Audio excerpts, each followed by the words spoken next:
एक कहावत है पुराने ज़माने की कि आप कुछ लोगों का कुछ समय तक बेवकूफ़ बना सकते हैं, कुछ और लोगों को कुछ और समय तक धोखा दे सकते हैं, पर सभी लोगों को सभी समय धोखा नहीं दे सकते। लगता है श्रीमान नायब सैनी और भाजपा की सरकार ने इस कहावत को भी झूठ बना दिया। क्यों? 5,666 और कुल 8,500 ग्रुप सी के पद निकाले कब? 16 अगस्त 2024 को, चुनाव से 3 घंटा पहले, विधानसभा के चुनाव से 3 घंटा पहले।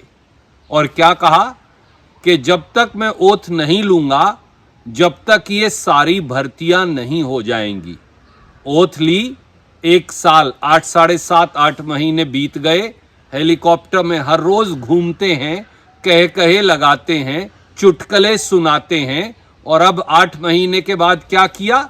ये सारे पद हरियाणा स्टाफ सिलेक्शन कमीशन को बोलकर 8,500 के 8,500 पद, जिनमें 5,666 पुलिस के पद भी हैं, वो वापस ले लिए। ऐसा क्यों? क्योंकि युवा साथियों, हरियाणा के लड़के लड़कियों, हरियाणा के मेरे भाइयों और दोस्तों, एक बात समझ लीजिए, श्रीमान नायब सैनी और भाजपा सरकार हरियाणा के युवाओं को के साथ धोखा कर रही है, उनको बेवकूफ बना रही है। 13 लाख बच्चों ने अप्लाई किया है। अब उन्हें कहा कि अब तो हम सीईटी करेंगे, इसलिए और बच्चे भी अप्लाई करेंगे। बिल्कुल ठीक बात है।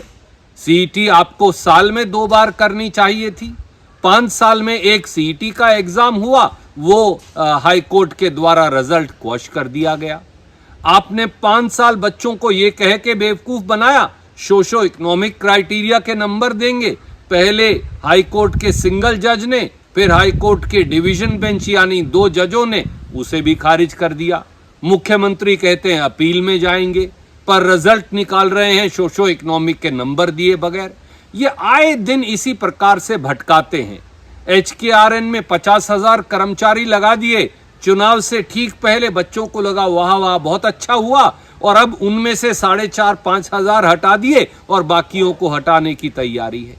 आए दिन हरियाणा के युवाओं के साथ छल, हरियाणा के युवाओं के साथ धोखा, हरियाणा के युवाओं के साथ कपट, ये श्रीमान नायब सैनी और भाजपा सरकार का तरीका बन गया है। नए बच्चों को अप्लाई करवाइए, पर पद वापस क्यों लेते हैं? और अगर सारे पद वापस लेने हैं तो फॉरेस्ट रेंजर और डिप्टी रेंजर का पद वापस क्यों नहीं लिया? क्या इसका कोई जवाब आपके पास है? तो दोस्तों, युवाओं, समय आ गया है सवाल पूछने का। ये पद वापस क्यों लिए जा रहे हैं? 5,666 पुलिस के पद वापस क्यों लिए गए? अगर सरकार को ये नौकरी लगानी ही नहीं थी तो इन्हें एडवर्टाइज क्यों किया गया? ये सवाल जब तक आप नहीं पूछेंगे मुख्यमंत्री नायब सैनी और बीजेपी के विधायकों और मंत्रियों से, भाजपा की ढोल की पोल का पूरा ढोल फूटेगा नहीं। इसलिए आइए उन युवाओं के लिए जो सालों से रोजगार के इंतजार में हैं, जो एक एक पैसा जोड़कर दरख्वास्त देते हैं, और फिर नायब सैनी की सरकार, भाजपा की सरकार 4 साल उनको भटकाती है, और अगले चुनाव से 2029 से 6 महीने पहले फिर नौकरियां निकाल देंगे, फिर युवाओं को भटकाएंगे। ये तरीका जो है, अब इससे लड़ने का समय आ गया है, एक निर्णायक लड़ाई का, और वो हरियाणा के युवा लड़ सकते हैं। ये जिम्मेवारी आपकी है। जय हिंद, जय हरियाणा।